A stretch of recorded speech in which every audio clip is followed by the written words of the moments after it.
It's the first word. All right. They've decided to play a football game on Sunday to give all the reporters whining about the weather something to do. So, you've got the stats. You've got your Wheezy, your Wiz Khalifa. Now time for the prognostication. But remember this, dear panel. The picks of today lead to the waves of mutilation of tomorrow. All right, Kalishaw, prognosticate for us. How's this game going to be won? Who's going to win it? I got to go with the Green Bay Packers. Anytime it's close, anytime it looks like it can go either way, you have to go with who you perceive as either the better or the hotter quarterback. This game, all the talk's been about the weather, but this game is going to be played indoors. For the last 3 years, the best quarterback in the NFL by far, indoors, Aaron Rodgers. We saw what he did in the playoffs 2 weeks ago or 3 weeks ago against Atlanta. They couldn't come close to handling the Packers receivers. I think that will give the Steelers enough trouble to give them the advantage. There's a lot to like about the Steelers, obviously, but that offensive line, which has been banged up all year, their best player, their center, Maurkice Pouncey, is either going to be out or limited in this game. We won't know till game time. That's going to have an Bomani impact. Jones, you agree with anything he just said? Yeah, a little bit, but I'm going with the Steelers, and I think it's going to be one late. I don't think this is going to be the defensive struggle you'd think with the two top defenses in the league. The one thing we know, the Packers are a little bit weak against the run. The Steelers are a little bit weak against the pass. But if I've got to take a choice in this game this close, not just Roethlisberger and his experience and not just the Steelers and all their experience, it's that good Ben Roethlisberger luck that keeps them going. And really, as good as the Packers have been in the playoffs, you wind up being a 6 seed for a reason. This isn't as great a team, I think, as people are making it out to be. I'm going with the black and yellow and Wiz Khalifa. Page.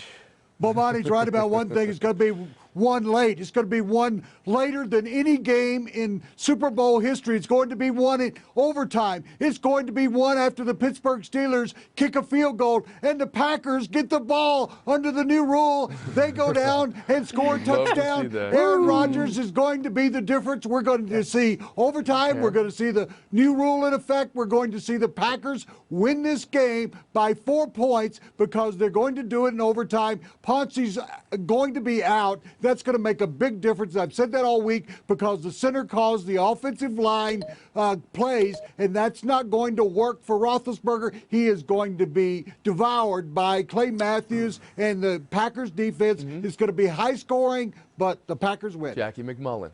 You know what? I'm going with the Pittsburgh Steelers, and I love Aaron Rodgers. I rhapsodize him up all the time about him on this show, and I think he will have a big game. But you know what? You were talking before, Tim, about close games. Look at the decision of these two teams in close games. The Steelers are 6-2 in games decided by 6 points or less. Your Green Bay Packers, 3-6. So when the games are close, it's the Pittsburgh Steelers that pull that out, and it's because of their defense. It's because of guys like Troy Polamalu, big play defensive players. Harrison, another big play defensive guy. I think they'll be the ones that tip the scales in this Kalishaw, game. you want back in? Excellent point, Jackie. That's why I have the Packers winning by 7, 34-27. It won't be decided by 6. Bomani made a good point about Packers run defense, a little vulnerable. Steelers pass defense, a little vulnerable. You got to favor the Packers. You'd rather be a little weak against Mendenhall than against the Packers receivers. But let's not forget this, though. Perhaps the most explosive skill player in this game is Mike Wallace. And as good as the Packers secondary is, the only guy they've got back there that fast is Sam Shields, who is still getting used to running backwards after being a receiver for so long in college.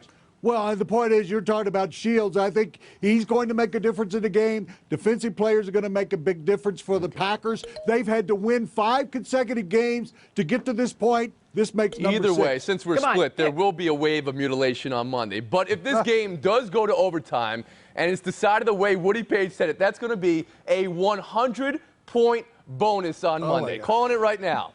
Wow. Might not happen, but I'm calling it right now. Move on, talk some basketball. If it doesn't happen, I won't be here. Heat Magic last night. Dwight Howard, the first laugh, making fun of LeBron. LeBron James, the next 51 laughs. 51, 11, and 8. At halftime, he took a break and said, quote, "Anybody that questions my competitive must be looking at the game the wrong way," end quote. Right in the face of Dwight Howard, who missed 10 free throws in this one. Last night, was it any sort of statement for LeBron, for the Heat, for the Magic? Jackie, what do you think? Yeah, I think it's a statement for LeBron because he made a big deal about this game in advance, but he hearkened back to some of the comments that Otis Smith made after LeBron chose Miami, with Howard having a little fun with the powder before, and that raised the stakes a little bit. So what does LeBron do come out? He comes out and hits his first 11 consecutive shots. That's a guy that's trying to make a statement. I think everybody heard him loud and clear. And don't forget, Tony, these two guys are division